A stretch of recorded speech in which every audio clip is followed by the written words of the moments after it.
Mesdames et messieurs, bonsoir et très heureux de vous revoir à nouveau dans Question de droit.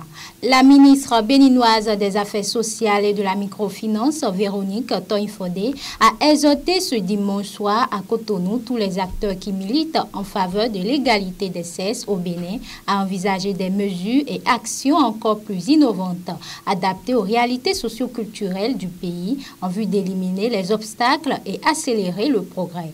Il s'agit notamment, selon elle, des femmes leaders béninoises, des jeunes pousses aux start-up, des entrepreneurs sociaux et enfin des partenaires techniques et financiers. Dans son message radiodiffusé à la veille de la célébration de la 26e édition de la Journée internationale de la femme, GIF, sur le thème « Leadership féminin pour un futur égalitaire dans le monde du Covid-19 », Madame Toye-Fodé pense que si des efforts réels ont été fournis par le gouvernement et ses partenaires techniques au point où la femme béninoise est perçue de nos jours comme un agent de développement, au même titre que l'homme, l'égalité réelle n'a pas encore été atteinte.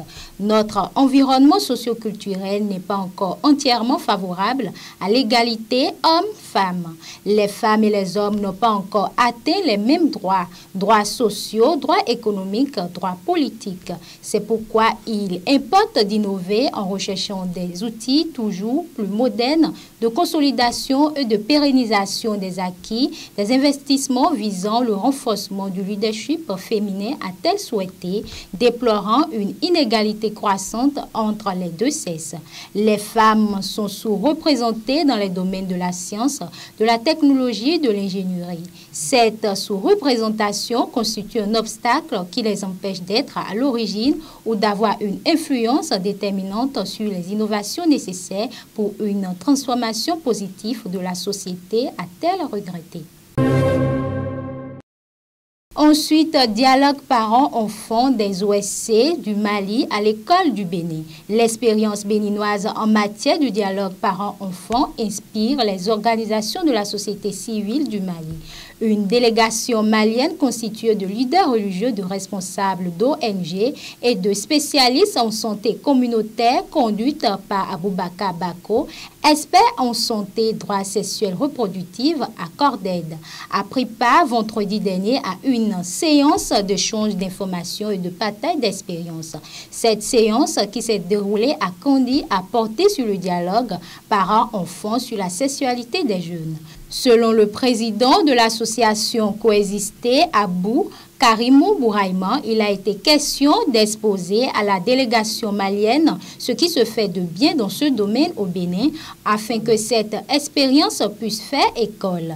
Dans son intervention, Aboubakar Bako, expert santé, droits sexuels reproductifs, chef de la délégation, a fait savoir que le dialogue parents-enfants sur la sexualité des jeunes est presque un tabou au Mali, mais grâce aux différentes sensibilisations, la tendance est en voie d'être progressivement inversée.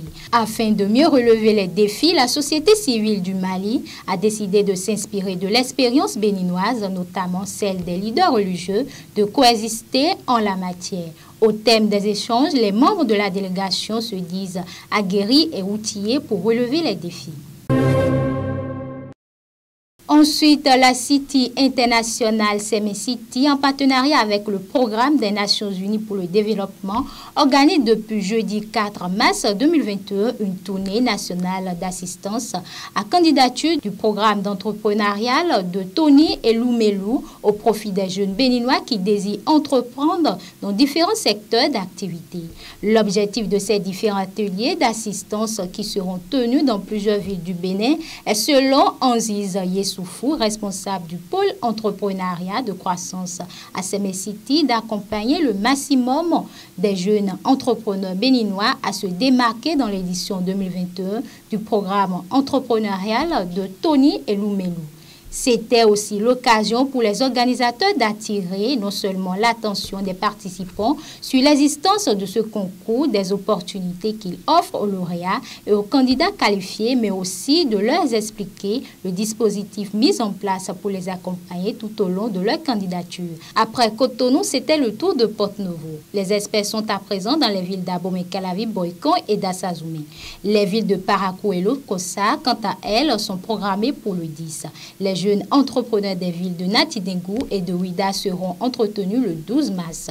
À en croire Anziz Yessoufou, après la sélection, les entrepreneurs suivront des formations et programmes de mentorat afin d'être en mesure de rédiger des plans d'affaires solides pour leur projet.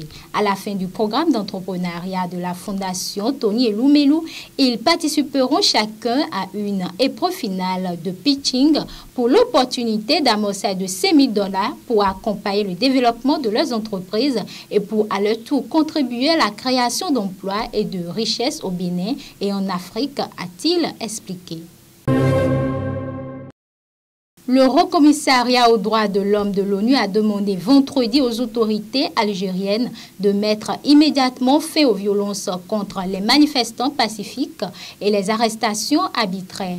Nous sommes très préoccupés par la détérioration de la situation des droits de l'homme en Algérie et par la répression continue et croissante contre les membres du mouvement pro-démocratique du Irak, a déclaré Rupert Colville, un porte-parole du Haut-Commissariat, lors d'un point de presse à l'ONU à Genève. Selon les services de la Haut-Commissaire Michelle Bachelet, les manifestations qui se poursuivaient en ligne à la suite de la pandémie de Covid-19 ont repris dans les rues ces dernières semaines. Les autorités réagissant de la même manière répressive qu'en 2019 et 2020, le Haut-Commissariat a reçu des allégations de torture et de mauvais traitements en détention, y compris de violences sexuelles.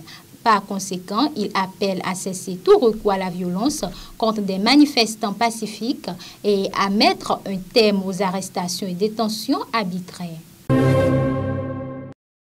Mesdames et messieurs, nous sommes donc à la fin de Questions de droit. Merci de l'avoir suivi et bonne suite de programme sur ISN 24 Télévision.